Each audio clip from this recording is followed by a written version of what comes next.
In the headlines, presidential candidate of the APC, Bola Tinubu, finally unveils Kashim Shettima as running mate for the 2023 election. Commercial tricycle operators in Kano react to ban after 10 p.m. Bread makers declare 4-day nationwide strike beginning Thursday, July 21. And on the foreign scene, Sri Lankan Parliament elects 6-time Prime Minister Wike Ramasinghe as new president.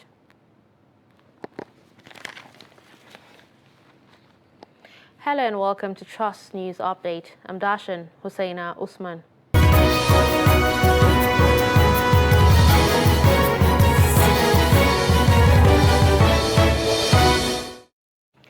And we begin with politics, where the ruling All Progressives Congress defies criticism of its same-faith ticket to unveil its presidential running mate Kashim Shettima in Abuja.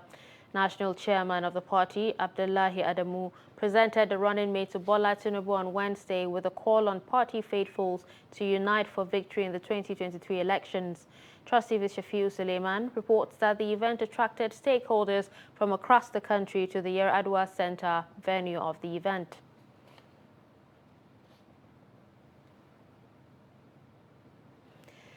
Moving on, the Osun State Governor-elect Senator Ademola Adeleke on Wednesday received his certificate of return from the Independent National Electoral Commission in Osogbo, the state capital. Hamido Egbade reports that the INEC National Commissioner, Professor Kunle Ajayi, and the resident Electoral Commissioner of the state, Professor Abdulganiyu Raji, presented the certificate of return to Adeleke and his deputy, Prince Kola Adeusi. Professor Ajayi said the commission remains committed to ensuring credible and acceptable elections in Nigeria. The governor-elect Ademola Adeleke assured that he would fulfill his campaign promises to the people of Osun State. With the successful conduct of the Osun State governorship election, the commission would like to assure Nigerians that this has become the standard of election management in Nigeria.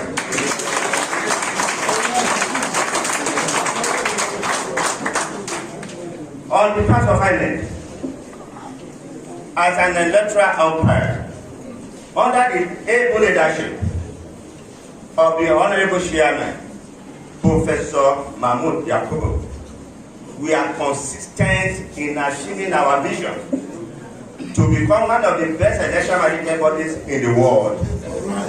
And acting on our core values, which are independence, impartiality, neutrality, and transparency.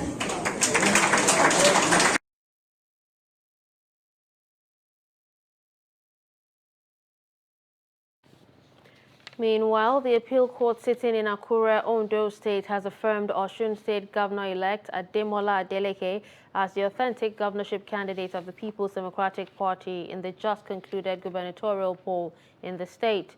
A suit brought before it by a factional candidate of the PDP, Dotumba Bayami, against Adeleke was dismissed by the court on the ground that the primary that produced Adeleke was conducted by the party's national leadership.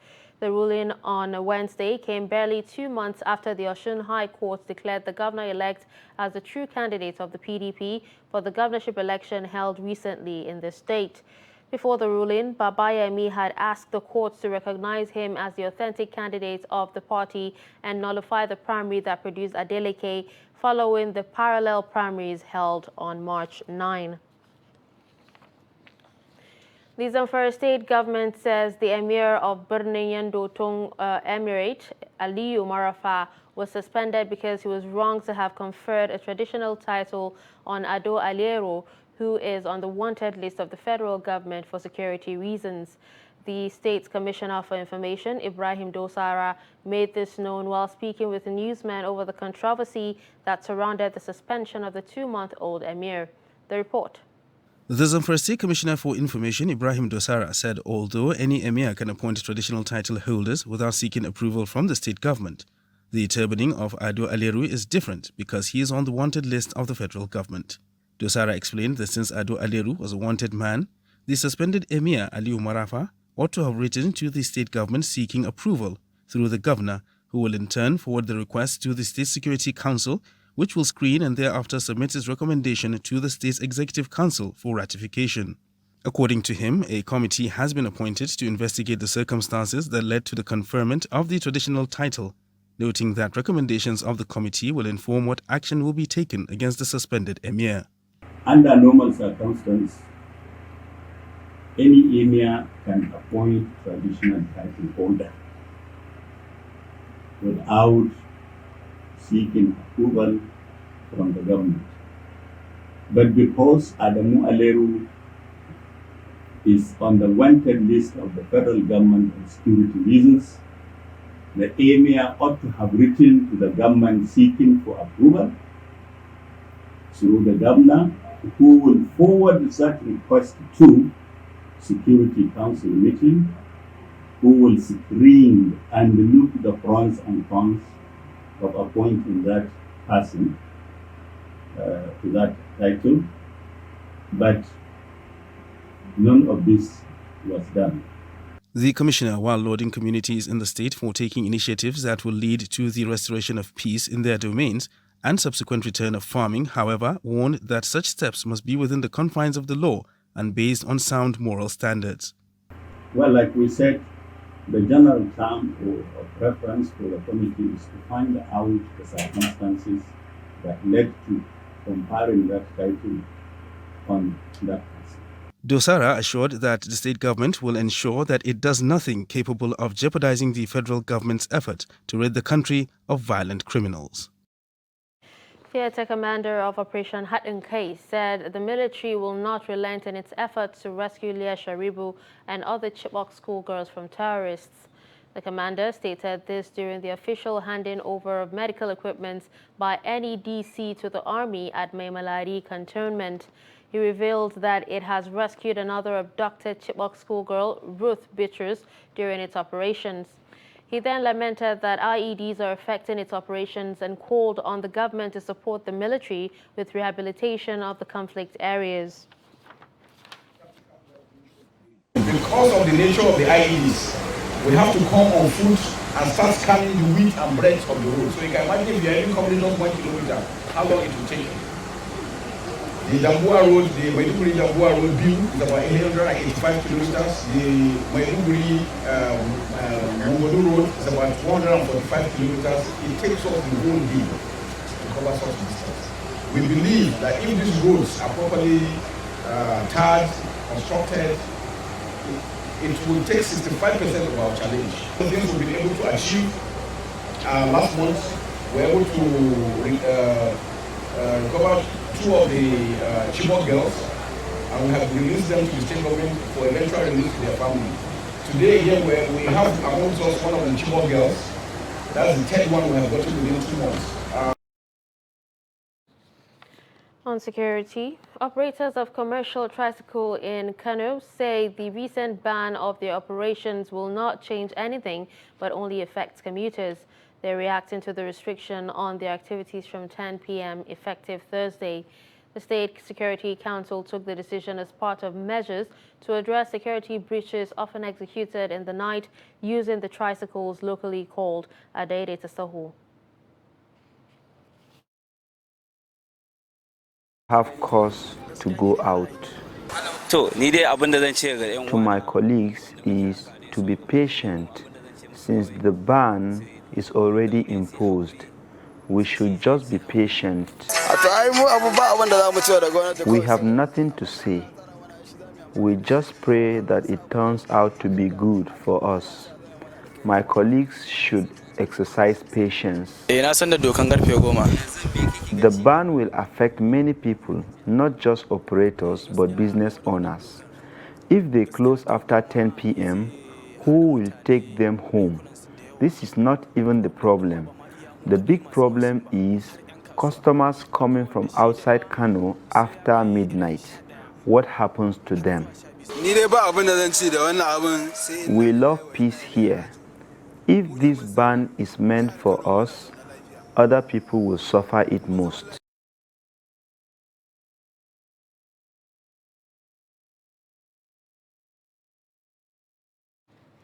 The Nigeria Security and Civil Defense Corps in Katsina State has vowed to wield the sledgehammer on vandals and other criminals disrupting the fragile peace of the state.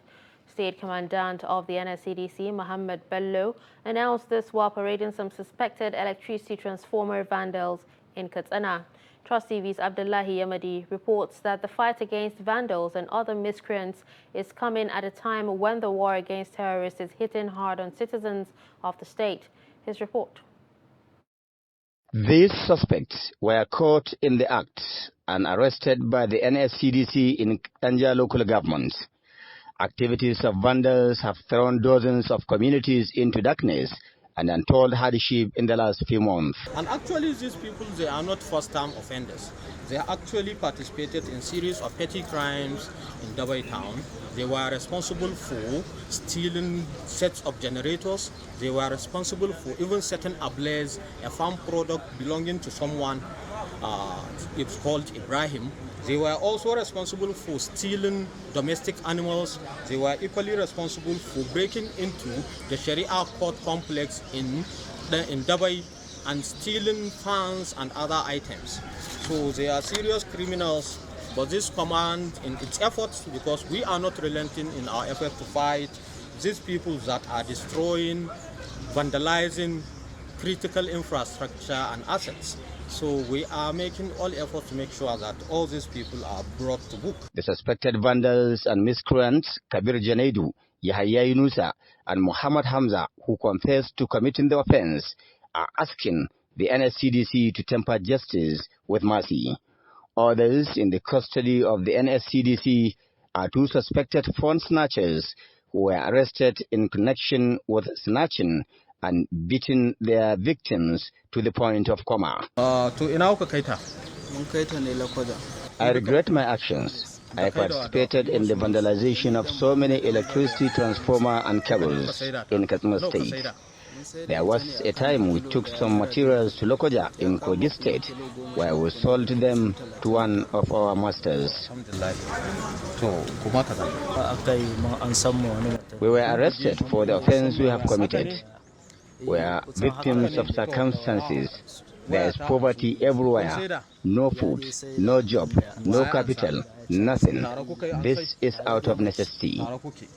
Worried by the increasing spread of criminalities, the Commandant announced the constitution of security stakeholders committees comprising traditional and opinion leaders as well as political actors.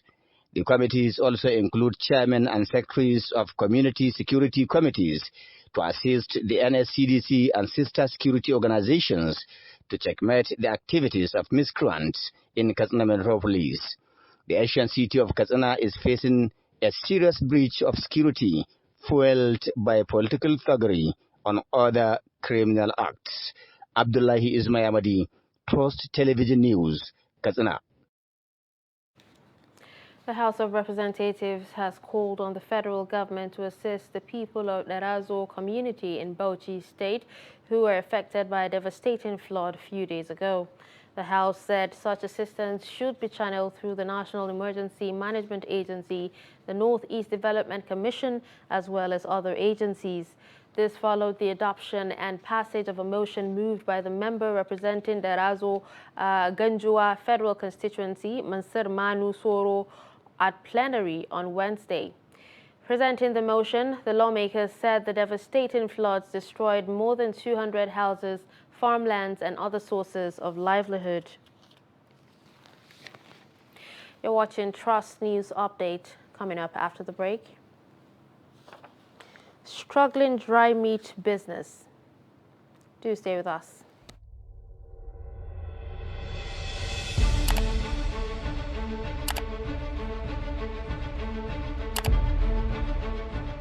Nsuka zone, they are all galas.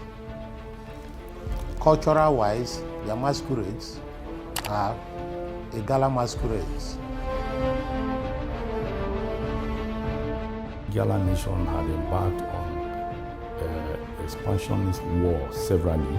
Nobody dig his grave. Now he dig his grave, now he bury himself. If you are to be given a position as a traditional ruler, it must be the atta who will give you the staff in those days. We are from Igala.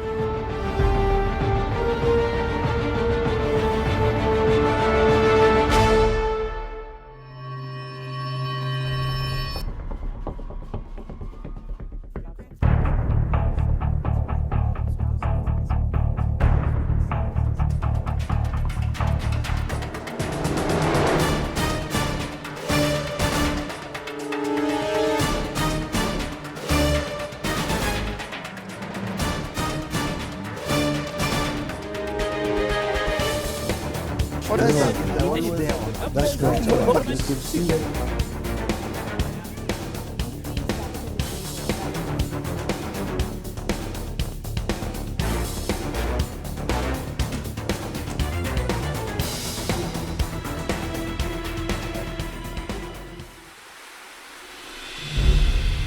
The Nupes, to be precise, were coming to teach them Islam. That made him to be popular within the Igbeze and the Nsukka in general.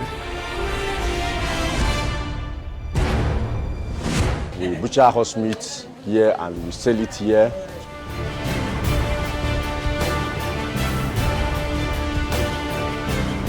Every day, I do a good time. And then I do a good time. Steady.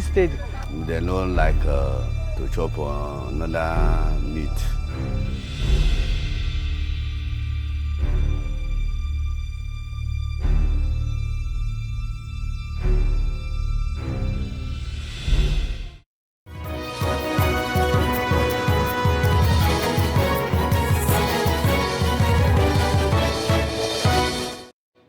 Welcome back and thanks for staying with us. You're still watching Trust News Update.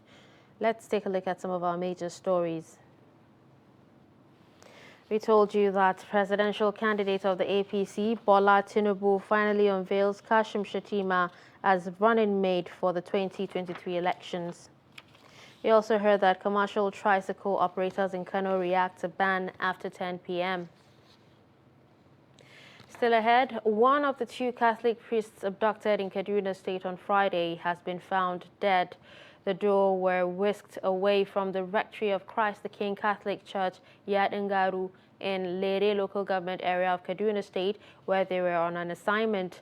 In a statement, the Catholic Diocese of Kafanchan, through Reverend Father Emmanuel Uchechukwu Okolo, said while Chetnam was killed, Cleopas escaped from the kidnappers' den. He said the decomposing body of the priest, who was said to have been murdered the same day he was abducted, was discovered on Tuesday. Motorists in the FCT have been urged to make their vehicles roadworthy to enable law enforcement officers carry out their duties effectively. The senior special assistant to the FCT minister, Ikaru Atta, stated this during an enforcement raid by the Directorate of Road Traffic Service in Abuja. The report.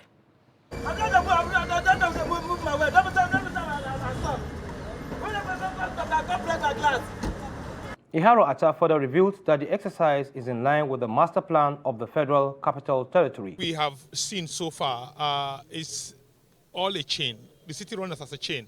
Both the transportation system, both the environmental system, both the structural system, both the educational system, everything runs as a chain, heavily connected together as one here. What we see going on here will help save the city. You could see the way some drivers who actually don't have plate numbers drive. You imagine you boarding a car without a plate number, you're asking how safe you are and how better the city will be looking at.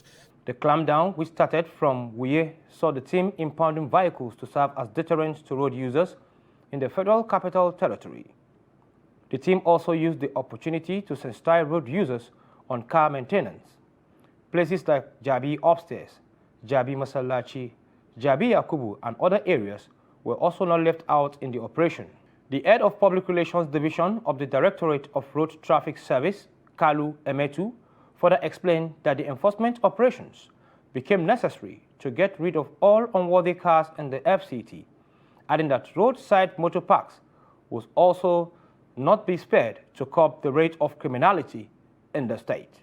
In less than 1.5 hours, we've been able to pick 34 rickety vehicles within the city center, a section of the city center That's to tell you what Abuja is turning to.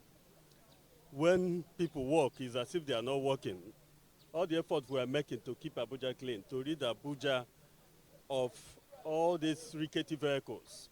You see many of them without number, many of them without side mirror, many of them with very bad shaped windscreen. Many of them smoking as if you are inside one old woman's kitchen. An assistant director of the Directorate of Road Traffic Service, Osho Deborah, added that clearing unworthy cars will help reduce accidents on our roads. We have some that are parked on the walkway. We have some that are parking at places that are not designated for parking. So we are on a general operation to rid the city of one, unroadworthy and rickety vehicles. Secondly, those parking on the walkway, and thirdly, those parking illegally or making some places park where they are not designated to park. Others who spoke during the enforcement operation said it is important for road users to adhere strictly to the rules and regulations governing traffic operations at all times. This is DRTS office in Abuja, where they clamp down on non-registration numbers, seatbelts, and all traffic offenders have been put to book to follow the rules. And to tell you more about this, the DTRS has now made it a duty to make it a weekly routine to adhere road users to adhere strictly to the rules and regulation of traffic rules. In Abuja, Kabir Lawal, Trust TV News.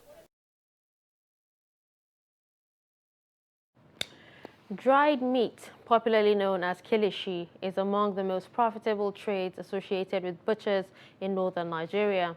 In Sokoto State, the business of kilishi has been thriving over the years, but slowed down recently due to the high cost of animals and other materials used to preparing it. Idris Jibrin reports that traders are now struggling to maintain the trade. Arzika Bello has been in the business of kilishi for over 60 years. He inherited the trade from his father and is now passing it to 5 of his children.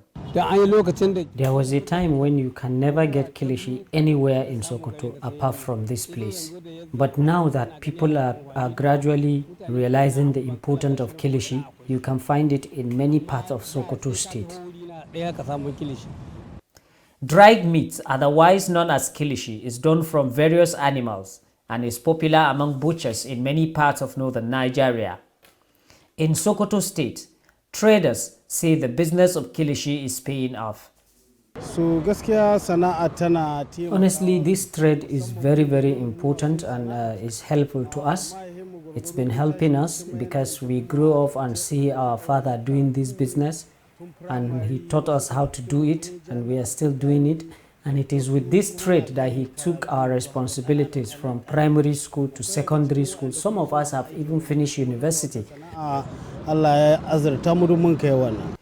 the inadequate capital, the high cost of animals and other ingredients used in preparing it, as well as the lack of government intervention, is gradually threatening the very survival of this trade in Sokoto.